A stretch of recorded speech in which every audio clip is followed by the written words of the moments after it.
السلام علیکم ورحمۃ اللہ وبرکاتہ. اولسم سپارہ سورۃ یونس آیت نمبر دا 25 آیت نمبر 25. اعوذ باللہ من الشیطان الرجیم بسم اللہ الرحمن الرحیم.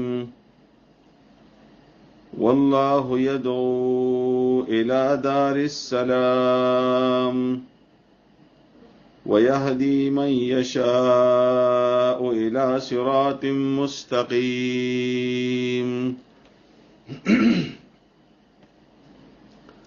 دماډیر عزتمند اوریدونکو دا یو ورکوټه شان دی آیت تا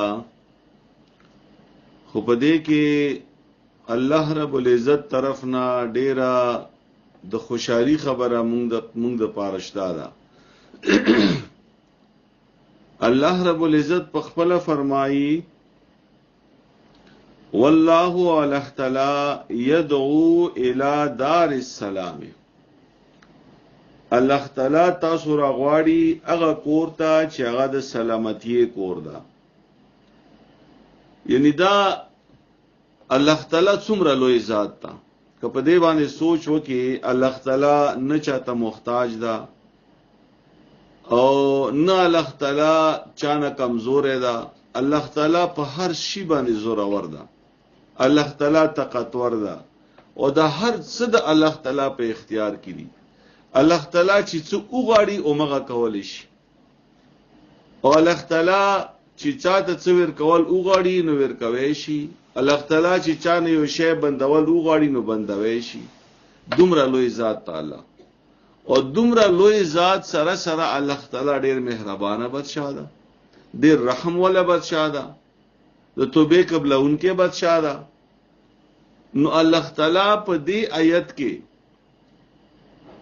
اعلان کوي د دې خبره خپل بندگانو ته چې الله تعالی تاسو راغواړي هغه کور ته چې هغه د سلامتی کور ده، چې هغه د امن کور ده، چې هغه د خیر کور ده، چې هغه د فائدې ولا کور ده، چې هغه د خوشحالو ولا کور ده. هغه کور کوم کور ده؟ دینه مراد جنت ده. یعنی الله تعالی مونږ ته आवाज کوي، مونږ ته بلنه کوي چې راشه جنت ته. دا کلک مونږه سوچ وکړو دا څومره یو د خوشحالي خبره ده چې الله تعالی وغواړي نو مونږه هر طرف ته بوتللی شي. مونږه الله تعالی سره هیڅ زور زبردستی نشو کولای. هغه باوجود الله تعالی مونږ ته आवाज کوي چې راشو جنت ته.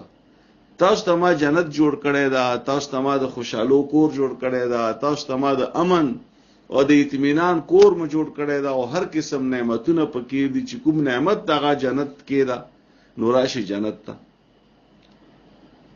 ويهدي من يشاء الى صراط مستقيم.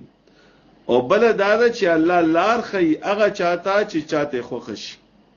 الى صراط مستقيم په طرف ته هغه سیده لاري. اوس دا هم د الله تعالی په اختیار کې ده چې الله چاته هدایت کوي. الله تعالی څوک په سیده لاري باندې بیایي، الله تعالی څوک په جنت لاري باندې بیایي. نو په دې کې سوال ده پیدا کیږي چې دا هم الله تعالی په اختیار کې ده نو مونږه به بیا څه کوو؟ نو د ما عزتمند چا پزړه کې چې دا طلب وی چې ما ته هدایت ملو شي، الله تعالی هغه ته هدایت ورکوي. چا پزړه کې چې دا احساس وی چې زه د الله بندای ما او ما ته د الله تعالی د خبرو منل پکار دی، هغه ته الله تعالی هدایت کوي. چا پزړه کې دا احساس وی دا سوچ کړی وي چې زه الله څه د پاره پیدا کړم، د ما د پیدایش مقصد څه ده. یعنی دنیا کې الله تعالی چې هر شی پیدا کړی دا غو به مقصد الله نه پیدا کړی، هغه کې خامخا څه حکمتونه شته دي. نو د انسان پیدایش هم یو مقصد ده کنه. نو چې کله انسان په دې خبره باندې سوچ وکړي چې زه الله تعالی څه د پاره پیدا کړم، ما ته الله تعالی څه د پاره رزق راکړي، ما ته الله تعالی څه د پاره د ځواني راکړي دا، د عمر راکړي دا، د نعمتونو راکړي دي، د صحت راکړي دا، ما ته الله تعالی دومره اسباب راکړي دي. بلکې الله تعالی په قران کې دی انسان ته فرمایي هو الذي خلق لكم ما في الارض جميعا، چې په د ځمکه کې هر شی دا الله فرمایي چې انسان د متاسو د پاره پیدا کړی دي. نو چې په دې خبره باندې انسان سوچ وکړي چې د هر شی الله موږ د پاره پیدا کړی دي، نو د موږ الله څخه د پاره پیدا کړی. کله چې دا سوچ انسان ته راشي، بیا الله تعالی ته هدایت وکړي. اوس ترجمه ته متوجه شو. والله الله تعالی يدعو رغواړي تاسو الى دار السلام، هغه کور د سلامتی ته چې هغه جنت ته، ويهدي او هدایت کوي من هغه چاته یشاء چې خو خشید الله الى صراط مستقیم، په طرف د سیده لارې.